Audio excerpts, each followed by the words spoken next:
Environment day के रूप में मनाया जाता है। आज का जो टॉपिक है इसी से संबंधित है कि जिस तरह से क्लाइमेट चेंज हो रहा है और उसकी वजह से जो परेशानियां जो है हम लोग के सामने, चैलेंजेस जो है सामने दिख रही हैं, उसी से संबंधित है। तो आज का दिन जो है बहुत ही इम्पोर्टेंट डे है हमारे लिए। प्रिंसिपल सर गए थे, एक कॉलेज में सर थे, उपस्थित थे वहां पे। उन्होंने जो है आज प्लांटेशन करके जो है उस काम को किया है सर ने। इत्तेफाक से मैं भी एक कॉलेज में शिवशंकर सिंह पीजी कॉलेज गया था, वहां पे जो है मैंने भी ये काम किया। तो क्लाइमेट चेंज के बारे में जो है शिखा मौर्य, अर्पिता पांडे और शिप्रा पांडे, आप तीनों लोग जो है कुछ न कुछ इस पे इससे रिलेटेड व्याख्यान दीजिएगा। क्लाइमेट चेंज को लेकर के जो है आप टॉपिक जो देखेंगे तो क्लाइमेट चेंज, उसमें एक बहुत ही स्पेसिफिक चीजें हैं। टेम्परेचर राइज और उससे होने वाली जो डेली लाइफ है उससे क्या प्रभावित हो रही हैं। तो सबसे पहले हम क्लाइमेट चेंज को देखते हैं। क्लाइमेट चेंज जो है कई तरह से प्रभावित हो रहा है क्लाइमेट, और उसकी वजह से जो है क्लाइमेट चेंज हो रहा है। आप लोग सुने होंगे ग्लोबल वार्मिंग और ग्रीन हाउस गैसेस के बारे में। तो ग्लोबल वार्मिंग की वजह जो है वो ग्रीन हाउस गैसेस हैं, और इस ग्रीन हाउस गैसेज जो निकलती हैं वो हमारे रोजमर्रा की चीजों से ही निकलती हैं, जैसे एसी हुआ, फ्रिज हुआ। इसके अलावा जो है सीएफसी, खास तौर से जो क्लोरोफ्लोरो क्लोरीन वगैरह जो हैं, उनकी वजह से होता है। और पैडी फील्ड वगैरह है, इससे भी है। जो अ, हमारे जानवर हैं उनसे भी जो है मेथेन, कार्बन डाइऑक्साइड गैसेज निकलती हैं, और यही जो है वो ग्रीन हाउस गैसेज हैं जो कि ग्लोबल वार्मिंग के लिए जो है जिम्मेदार हैं। तो ग्लोबल वार्मिंग होने की वजह से जो है क्लाइमेट चेंज हो रहा है और टेम्परेचर राइज हो रहा है। आप लोग साइंस में जो है पढ़ते हैं काफी इसके बारे में, ग्रीन हाउस गैसेस के बारे में और ग्लोबल वार्मिंग के बारे में। तो आपको पता है कि कैसे ग्रीन हाउस गैसेज की वजह से जो है टेम्परेचर राइज हो रहा है। जब ये टेम्परेचर राइज हो रहा है तो इसकी वजह से जो है क्लाइमेट चेंज हो रहा है। और क्लाइमेट इस तरह से चेंज हो रहा है कि आप अचानक से जो है देखेंगे थंडर स्टॉर्म आता है, अचानक से जो है बहुत बारिश हो जाती है। इसकी वजह से जो है बहुत सारी ऐसी चीजें हमारे आसपास देखने को मिलता है। बहुत गर्मी बढ़ गई है। अब 100 साल के जो है पिछले 100 सालों का अगर टेम्परेचर रिकॉर्ड देखें तो लगभग 2.5 से 3% तक जो है टेम्परेचर बढ़ गया है। अब ये मत सोचिएगा कि ये 2.5 से 3% जो टेम्परेचर है ये कौन सी बड़ी बात है। ये 2.5 से 3%, 3 डिग्री सी टेम्परेचर की वजह से जो है बहुत बड़ी बर्बादी जो है हो सकती है। एग्जाम्पल के तौर पे मैं आपको बता दूं, जैसे ग्लेशियर्स हैं, इतने बड़े बड़े जो है ग्लेशियर्स हैं वो पिघल रहे हैं, और उनके पिघलने की वजह से जो है जो सी लेवल है वो जो है राइज कर रहा है। और सी लेवल राइज होने की वजह से जो है जितने भी कोस्टल रीजन में शहर हैं, बहुत ही इम्पोर्टेंट इम्पोर्टेंट शहर हैं, या कह लीजिए दुनिया के बहुत से ऐसे शहर हैं, बहुत ही इम्पोर्टेंट शहर हैं जो इसके आसपास ही कोस्टल रीजन में ही आते हैं। तो इस सी लेवल के बढ़ने की वजह से जो है इन पे बहुत बड़ा खतरा है, और भविष्य में जो है आगे चल करके कुछ 100 सालों में जो है उनका अस्तित्व खतरे में पड़ जाएगा, और वो पूरी तरह से जो है समुद्र में जो है समा जाएंगे। इसी तरह से जो है एक आप इम्पोर्टेंट चीज और भी हम देख सकते हैं कि इस क्लाइमेट चेंज की वजह से जो है जो कोरल्स होते हैं, बीएससी के स्टूडेंट्स हैं वो जानती होंगी कि कोरल्स क्या होते हैं। तो पूरी दुनिया में जो है ऐसे रीजन्स हैं जहाँ पे कोरल्स बहुत ही मात्रा में पाए जाते हैं। और कोरल्स की खास बात यह होती है कि वहाँ पे जो डाइवर्सिटी होती है, बायोडाइवर्सिटी, वो बहुत ही ज्यादा होती है। ऑस्ट्रेलियन रीजन में जो है आप जाएंगे तो वहाँ पे देखेंगे कि ग्रेट बैरियर रीफ्स हैं। हमारे अंडमान निकोबार जो भारत के पास हैं, वो अंडमान निकोबार का रीजन है, वहाँ पे भी जो है कोरल्स हैं। तो ये जो कोरल रीफ्स हैं और वहाँ की जो बायोडाइवर्सिटी है, ये बहुत ही सेंसिटिव होते हैं, क्योंकि समुद्र का जो है पानी का टेम्परेचर जो है थोड़ा भी अगर बढ़ता है तो उसका प्रभाव उन पे देखने को मिलता है। तो ये जो जो एनिमल्स हैं या प्लांट्स हैं, ये बहुत ही सेंसिटिव होते हैं। ये जो कोरल्स या बायोडाइवर्सिटी जो है, वो 25 टेम्परेचर जो होता है, डिग्री सी टेम्परेचर, उस पे बहुत ही अच्छे से सरवाइव करते हैं। अगर उनका टेम्परेचर, अगर समुद्र का टेम्परेचर अगर बढ़ता है तो उसकी वजह से क्या होगा कि वहां की जो बायोडाइवर्सिटी है वो खत्म हो जाएगी। और इसको लेकर के पूरी दुनिया में जो है एक अभियान चलाया जाता है कोरल रीफ्स को सेव करने के लिए। तो ये एक इम्पॉर्टेंट चीज है जिस पे हमारी नजर होनी चाहिए। और बहुत सारी दुनिया के साइंटिस्ट जो है उस पे लगे हुए हैं कि किसी तरह से जो है इसको संभाला जाए, उनके जो है उनको खतरा जो है उनको दूर किया जाए। तो क्लाइमेट चेंज जो है हमारी लाइफ, डेली लाइफ को जो है प्रभावित करती है। आप देख रहे हैं कि टेम्परेचर जो है, गर्मी का जो सीजन अभी चल चल रहा है, टेम्परेचर जो है 45, 46, 47 तक जा रही है। तो ये इतने टेम्परेचर पे जो है काम करना, या हमारी डेली का जो कार्य है वो प्रभावित होता है। और इसकी वजह से जो है अ, हमारे बहुत सारी इकोनॉमिक एक्टिविटीज जो होती हैं वो भी प्रभावित होती हैं। और इसका ओवरऑल जो इफेक्ट होता है वो हमारे इकोनॉमी पे देखने को मिलेगा। तो हमें जो है इस क्लाइमेट चेंज के बारे में सोचना चाहिए, इससे अवेयर होनी चाहिए।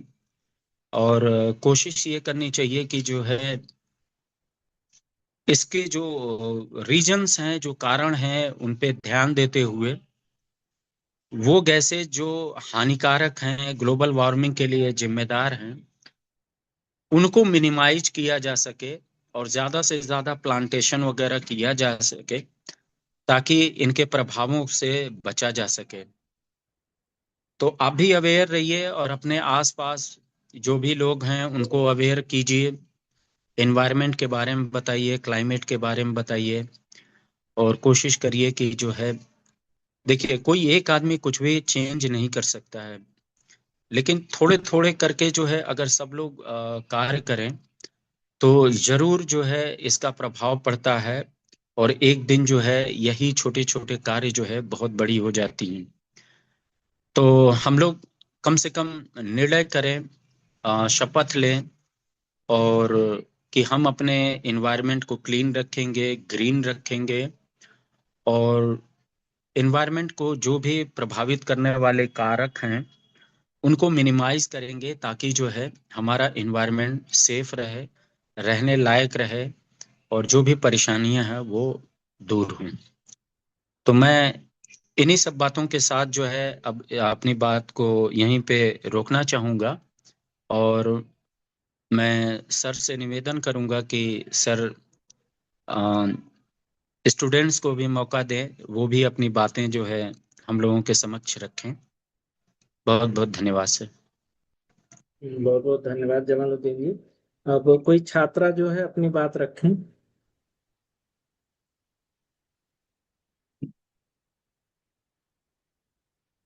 जो भी छात्राएं जुड़ी हैं कृपया अपनी बात रखें।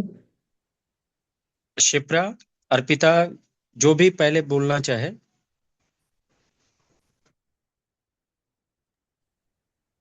Good afternoon sir.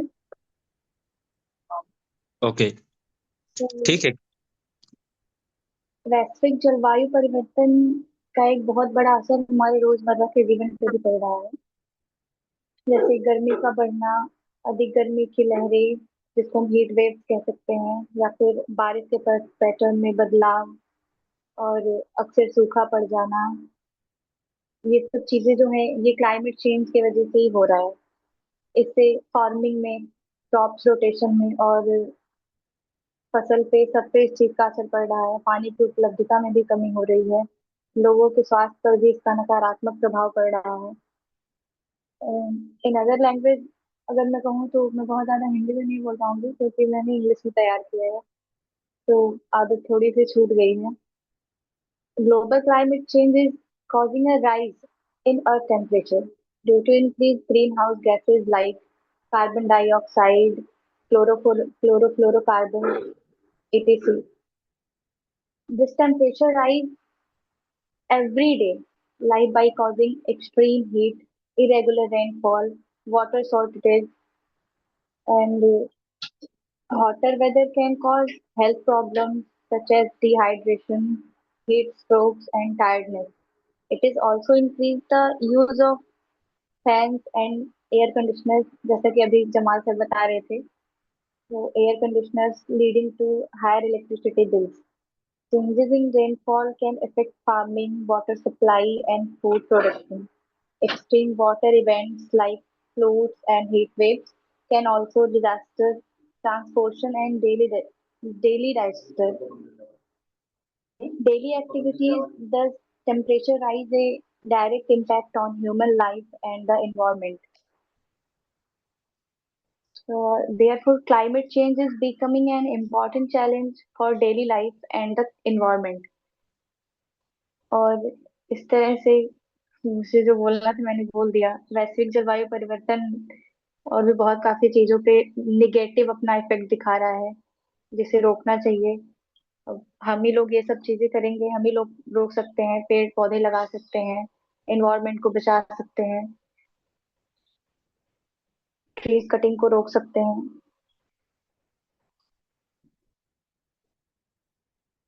Thank you sir, मैंने तो इतना ही तैयार किया था। अब अगर कोई और बोलना चाहे तो बोल सकता है। धन्यवाद। अब दूसरा कोई बोलने के लिए तैयार हो जाए। सर 2 मिनट मैं बोल देता हूँ। राकेश जी अपनी बात रख रहे हैं। राकेश जी नहीं, सॉरी, डॉक्टर प्रज्ञानंद जी। राकेश से कहेंगे कि अपना वो जो है, धन्यवाद। आदरणीय प्राचार्य सर और साथी प्राध्यापकगण और प्यारे बच्चों,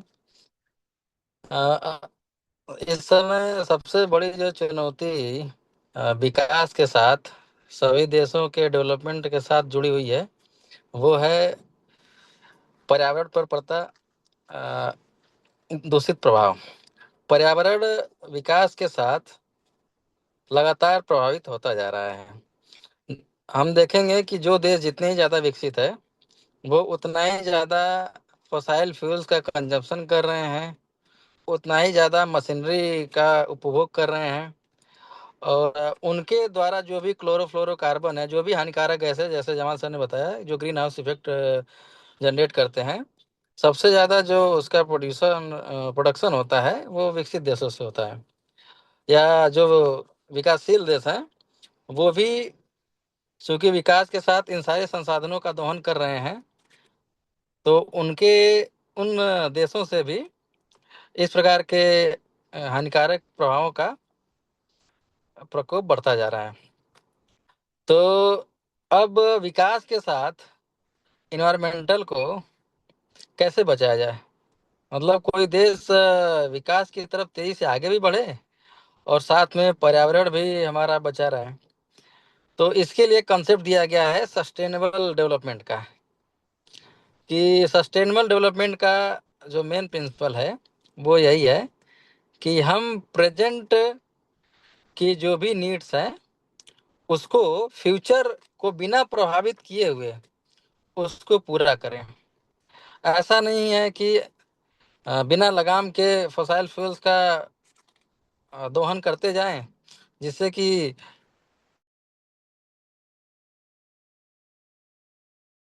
साथ में फ्यूचर में फॉसिल फ्यूल्स की कमी भी हो सकती है, एनर्जी की कमी हो सकती है। तो सस्टेनेबल डेवलपमेंट का जो कॉन्सेप्ट है वो इसी ये जो संकट आ रहा है पर्यावरण पर, उसको के ध्यान में रखते हुए बनाया गया है।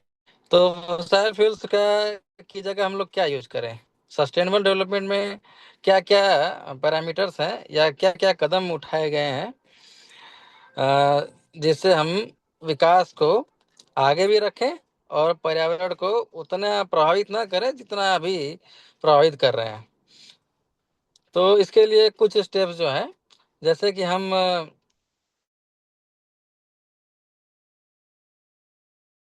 रिन्यूएबल एनर्जी सोर्सेज में जो भी सोलर सेल हो गया, विंड एनर्जी हो गई, इस तरह के जितने भी रिन्यूएबल एनर्जी सोर्सेज हैं उनको बढ़ाया जाए। अभी भी इंडिया में काफ़ी कम परसेंट है, इंडिया में केवल 20% के आसपास रिन्यूएबल एनर्जी सोर्सेज का यूज किया जाता है, जबकि बहुत सारे कंट्रीज जैसे चाइना भी अभी विकसित हुआ नहीं है, विकासशील में ही माना जाता है, लेकिन वहाँ लगभग 49% के आसपास हो गया है। तो हम लोग जो है रिन्यूएबल एनर्जी सोर्सेज का यूज कर सकते हैं। अफॉरेस्टेशन मतलब को जो जितना तेजी से घट रहा है उस पर लगाम लगाया जाए, बिना जंगल काटे जो भूमि उपस्थित है उसी में ही अपनी सारी इंडस्ट्री लगाएं या जो भी काम करने हैं जंगल को बिना प्रभावित किए हुए किया जाए, क्योंकि फॉरेस्ट का योगदान बायोडाइवर्सिटी के साथ साथ जो चक्र होता है हमारा पारिस्थितिकी तंत्र जो होता है उसमें एक बहुत ही मजबूत कड़ी है फॉरेस्ट। वो फॉरेस्ट ही पारिस्थितिकी तंत्र को चलाते हैं एक तरीके से। तो उनको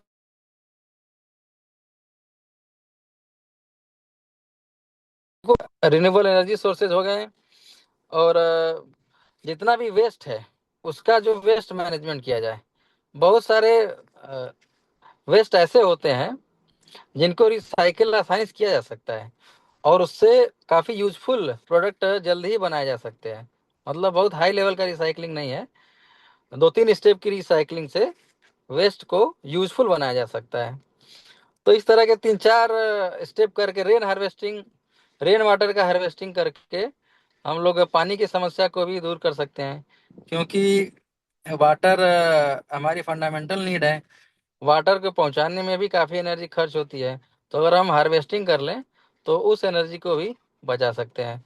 और कहीं न कहीं ये केवल सरकार अपना रोल नहीं निभा सकती है, जब तक हम as a citizen as a individual हर तरफ एक एक कदम नहीं बढ़ाएंगे तब तक ये इन्वायरमेंट को बचाना मुश्किल है।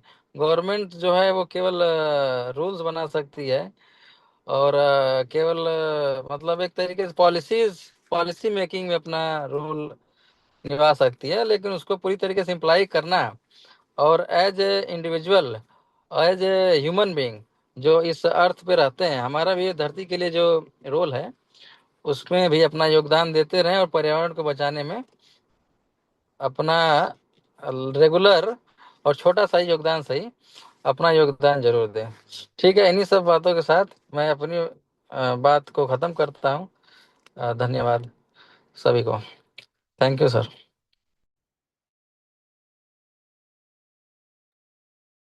धन्यवाद प्रज्ञानंद जी।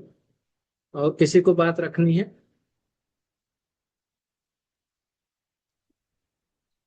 कोई बोलना चाहे तो बोलें, अन्यथा जो है हम लोग धन्यवाद ज्ञापन के लिए जमालुद्दीन से कहूंगा कि वो राकेश जी को आमंत्रित करें।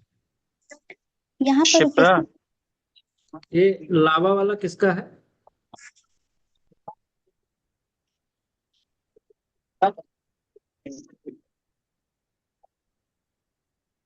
शिप्रा बोल लो।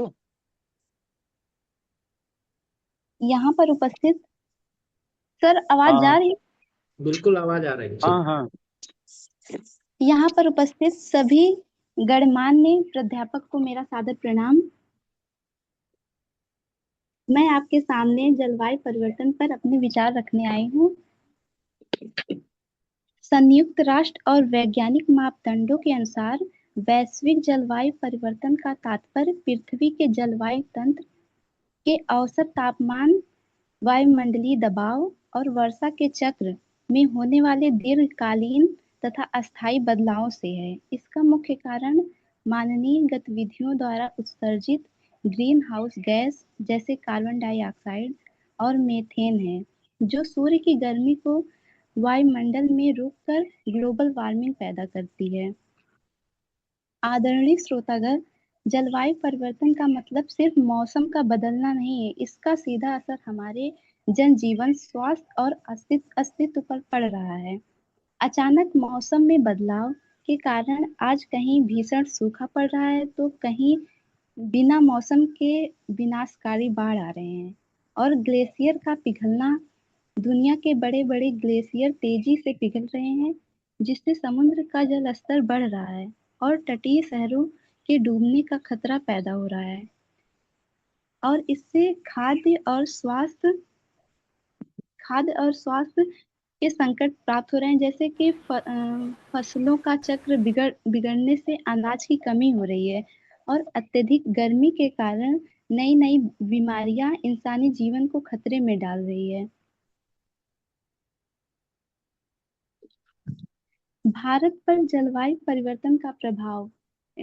भारत में मानसून चक्र में गड़बड़ी होने के कारण बहुत सारी दिक्कतें आ रही हैं, जैसे कि ज्यादा करके कृषि के ऊपर, मतलब कि भारत में जो कृषि है वो पूरी तरह मानसून पर निर्भर करती है, और जो जलवायु परिवर्तन के कारण जब कभी समय पर बारिश नहीं होती तो कभी कुछ ही दिनों में पूरी महीने की बारिश हो जाती है, जिससे फसलें बर्बाद हो रही हैं।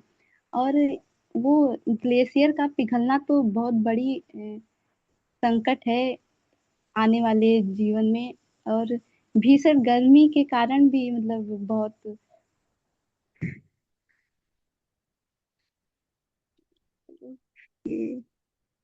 समस्या गंभीर है, लेकिन समाधान हमारे हाथों में है। हमें सौर ऊर्जा को अपनाना होगा, प्लास्टिक का उपयोग कम करना होगा, और बड़े पैमाने पर पेड़ों को लगाना होगा। धन्यवाद।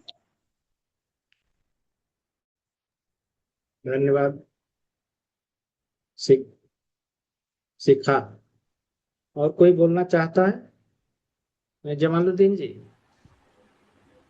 Yes sir. हाँ, आप संचालित करिए, और कोई बोलना चाहता तो ठीक है, नहीं तो राकेश जी जो है उसको करें अच्छा। समापन। शिप्रा पांडे। Yes sir. तुम भी बोल लो। Good afternoon, my all respected faculty members and my dear friends. Happy World Environment Day. आज हमारे बीच जो टॉपिक है वो है global climate change, temperature rise and everyday life. यह एक ऐसा विषय है जिससे हम सब रोज जूझ रहे हैं।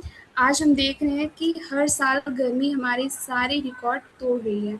यह सिर्फ एक नॉर्मल मौसम का बदलाव नहीं है, बल्कि ग्लोबल वार्मिंग और क्लाइमेट चेंज का एक बहुत बड़ा इल्हाम है। इस बढ़ते तापमान का हमारी एवरीडे लाइफ पर बहुत गहरा असर पड़ रहा है, जैसे कि हेल्थ रिस्क, अत्यधिक गर्मी और हीट वेव्स के कारण डिहाइड्रेशन, हीट स्ट्रोक और कई तरह की बीमारियां बढ़ रही हैं, जिससे इंसानों और जानवरों दोनों का जीना मुश्किल हो रहा है।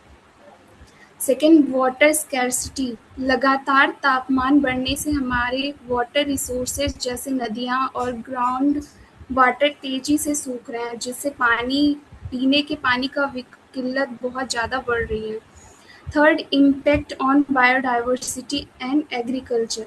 मौसम के इस अनप्रेडिक्टेबल चेंजेस के कारण फसलों को भारी नुकसान हो रहा है, और हमारी बायोडाइवर्सिटी यानी जीव जंतु के नेचुरल हैबिटेट भी नष्ट हो रहे हैं। चूँकि हम बीएससी के स्टूडेंट हैं, हम इस बात को बहुत ही अच्छे से समझ सकते हैं कि एक छोटा सा टेम्परेचर चेंज पूरे इकोसिस्टम को बिगाड़ सकता है। हम रातों रात दुनिया तो नहीं बदल सकते, लेकिन अपनी डेली लाइफ के छोटे छोटे कदम जरूर उठा सकते हैं, जैसे पानी की बर्बादी रोकना, सेव वाटर, बिजली बचाना।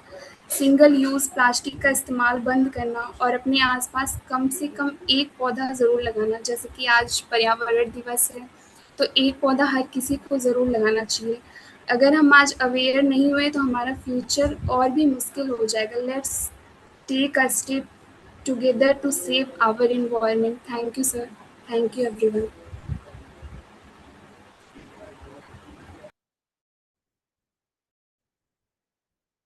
मुझे लग रहा है कि और कोई है जो इस टॉपिक पे आपकी, कोई भी जो भी इंटरेस्टेड हो वो अपनी बात रख सकता है।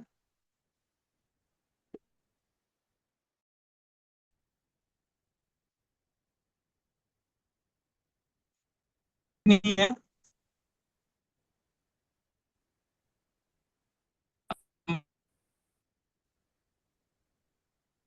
आ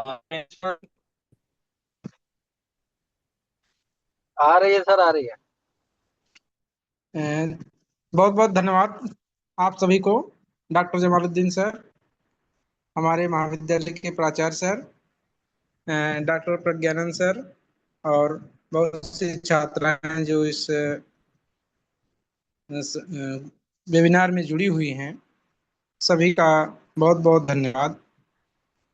आज विश्व पर्यावरण दिवस है, 5 जून है। पर्यावरण दिवस पूरे विश्व स्तर पर मनाया जाता है और इस अवसर पर बहुत से कार्यक्रम आयोजित हो जाते हैं। प्राय देखा जाता है कि लोग आज फैशन भी चल चुका है कि डीपी लगा लेते हैं, पर्यावरण आज दिवस से मना लेते हैं, लेकिन वास्तव में ऐसा होना नहीं चाहिए। पर्यावरण का मतलब वास्तव में हमारे जीवन से जुड़ा है, जो हमें डेली लाइफ में डेली प्रभावित करता है, हम लोग प्रभावित होते हैं। तो पर्यावरण हमारे जीवन का सवाल है। इसके संरक्षण के लिए हमें वास्तविक रूप से तैयार होने की जरूरत है।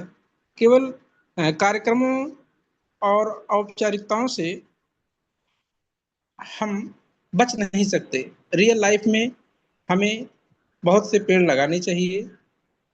आजकल इस मल्टीनेशनल कंपनियों के युग में और बहुत से बड़े बड़े रोडों के सड़कों के निर्माण में अत्यधिक पेड़ तेजी से काटे जा रहे हैं और देखा जा रहा है कि विशेषकर सरकार के द्वारा भी बहुत प्रयास किए जा रहे हैं, लेकिन वास्तव में धरातल पर उतना कार्य नहीं हो पा रहा है। लाखों पेड़ लगाए जाते हैं, लेकिन उनकी सुरक्षा के अभाव में वे पुनः नष्ट हो जाते हैं। तो इस पर मंथन करने की बहुत ज़्यादा ज़रूरत है कि जो पेड़ लगाए जाएं वे जीवित भी रहें। अगर वे जीवित नहीं है तो लगाने का अर्थ भी कोई नहीं रहता। तो इन्हीं बातों को ध्यान में रखकर हमें विश्व पर्यावरण दिवस मनाना चाहिए। यह प्रत्येक नागरिक का कर्तव्य भी होना चाहिए कि वह अपने जीवन में जहाँ भी अवसर मिले वह वृक्षारोपण करे और इसी के साथ पर्यावरण से संबंधित बहुत सी अन्य जो पोल्यूशन की चुनौतियां हैं उनको भी समाधान करने का प्रयास करना चाहिए। आजकल मार्केट युग में प्लास्टिक एक बड़ी समस्या बनती जा रही है, तो ऐसे प्लास्टिक का हमें निषेध करना चाहिए जिसका पुनर्चक्रण ना किया जा सके और सिंगल यूज प्लास्टिक पूरी तरह से बंद कर दिया जाए। इसी के साथ जल की बहुत अधिक समस्या है। आज युग में अनावश्यक रूप से जल का दोहन एक बड़ी समस्या के रूप में आ रहा है। लोग गाड़ियां धुलने में अनावश्यक रूप से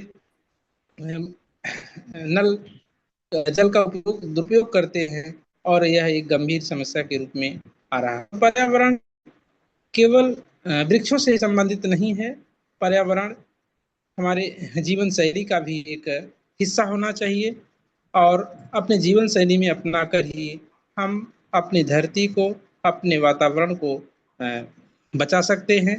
बस यही हमारी तरफ से कहना है कि हम रियल लाइफ में पर्यावरण का ध्यान रखें और कम से कम अनावश्यक संसाधनों का उपयोग ना करें। जितना संभव हो सके उसको हमें रोकना चाहिए। और इस कार्यक्रम के लिए जमाल सर की तरफ से हमें निमंत्रण मिला कि सर आप धन्यवाद ज्ञापन प्रस्तुत करिएगा। तो इस संगोष्ठी, इस सेमिनार के संयोजक डॉक्टर जमालुद्दीन सर, महाविद्यालय के प्राचार्य सर और कार्यक्रम में सहभागिता कर रहे हमारे महाविद्यालय के अन्य आचार्यगण, विद्यालय की छात्राओं, आप सभी को हमारी तरफ से बहुत बहुत शुभकामनाएं, धन्यवाद और विश्व पर्यावरण दिवस की बहुत बहुत शुभकामनाएं। धन्यवाद sir. Thank you Rakesh sir.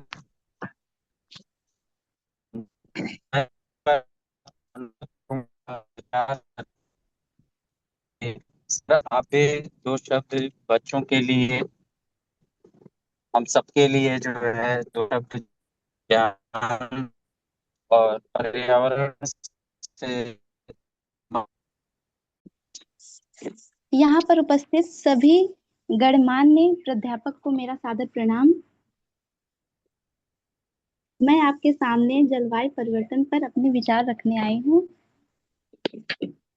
संयुक्त राष्ट्र और वैज्ञानिक मापदंडों के अनुसार वैश्विक जलवायु परिवर्तन का तात्पर्य पृथ्वी के जलवायु तंत्र के औसत तापमान, वायुमंडलीय दबाव और वर्षा के चक्र में होने वाले दीर्घकालीन तथा अस्थायी बदलावों से है। इसका मुख्य कारण मानवीय गतिविधियों द्वारा उत्सर्जित ग्रीन हाउस गैस जैसे कार्बन डाइऑक्साइड और मीथेन है, जो सूर्य की गर्मी को वायुमंडल में रोककर ग्लोबल वार्मिंग पैदा करती है। आदरणीय श्रोतागण, जलवायु परिवर्तन का मतलब सिर्फ मौसम का बदलना नहीं है, इसका सीधा असर हमारे जनजीवन, स्वास्थ्य और अस्तित्व पर पड़ रहा है। अचानक मौसम में बदलाव के कारण आज कहीं भीषण सूखा पड़ रहा है तो कहीं बिना मौसम के विनाशकारी बाढ़ आ रहे हैं, और ग्लेशियर का पिघलना, दुनिया के बड़े बड़े ग्लेशियर तेजी से पिघल रहे हैं, जिससे समुद्र का जल स्तर बढ़ रहा है और तटीय शहरों के डूबने का खतरा पैदा हो रहा है। और इससे खाद्य और स्वास्थ्य के संकट प्राप्त हो रहे हैं, जैसे कि फसलों का चक्र बिगड़ने से अनाज की कमी हो रही है, और अत्यधिक गर्मी के कारण नई नई बीमारियां इंसानी जीवन को खतरे में डाल रही है। भारत पर जलवायु परिवर्तन का प्रभाव। भारत में मानसून चक्र में गड़बड़ी होने के कारण बहुत सारी दिक्कतें आ रही हैं, जैसे कि ज्यादा करके कृषि के ऊपर, मतलब कि भारत में जो कृषि है वो पूरी तरह मानसून पर निर्भर करती है, और जो जलवायु परिवर्तन के कारण जब कभी समय पर बारिश नहीं होती तो कभी कुछ ही दिनों में पूरी महीने की बारिश हो जाती है, जिससे फसलें बर्बाद हो रही हैं। और वो ग्लेशियर का पिघलना तो बहुत बड़ी संकट है आने वाले जीवन में, और भीषण गर्मी के कारण भी मतलब बहुत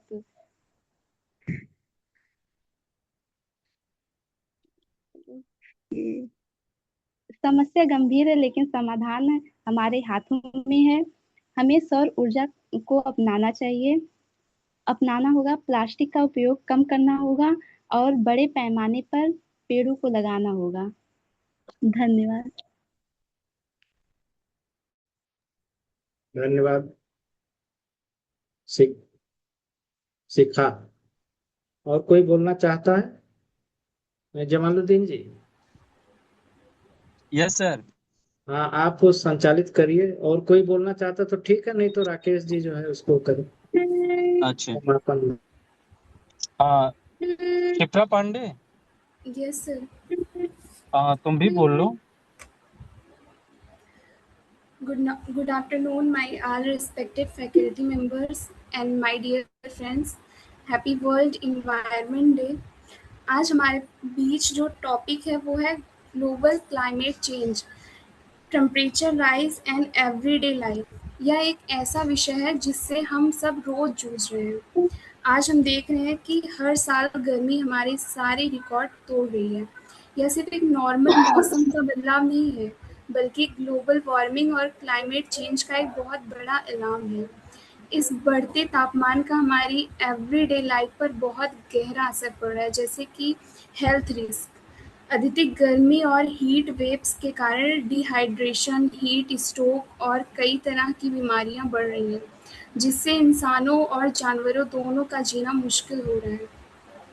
सेकेंड, वाटर स्कैर्सिटी। लगातार तापमान बढ़ने से हमारे वाटर रिसोर्सेज जैसे नदियाँ और ग्राउंड वाटर तेजी से सूख रहे हैं, जिससे पीने के पानी का किल्लत बहुत ज़्यादा बढ़ रही है। Third, impact on biodiversity and agriculture. मौसम के इस अनप्रेडिक्टेबल चेंजेस के कारण फसलों को भारी नुकसान हो रहा है और हमारी बायोडाइवर्सिटी यानी जीव जंतु के नेचुरल हैबिटेट भी नष्ट हो रहे हैं। चूँकि हम बीएससी के स्टूडेंट हैं, हम इस बात को बहुत ही अच्छे से समझ सकते हैं कि एक छोटा सा टेम्परेचर चेंज पूरे इकोसिस्टम को बिगाड़ सकता है। हम रातों रात दुनिया तो नहीं बदल सकते, लेकिन अपनी डेली लाइफ के छोटे छोटे कदम जरूर उठा सकते हैं, जैसे पानी की बर्बादी रोकना, सेव वाटर, बिजली बचाना, सिंगल यूज़ प्लास्टिक का इस्तेमाल बंद करना और अपने आसपास कम से कम एक पौधा ज़रूर लगाना। जैसे कि आज पर्यावरण दिवस है, तो एक पौधा हर किसी को ज़रूर लगाना चाहिए। अगर हम आज अवेयर नहीं हुए तो हमारा फ्यूचर और भी मुश्किल हो जाएगा। Let's take a step together to save our environment. Thank you, sir. Thank you, everyone.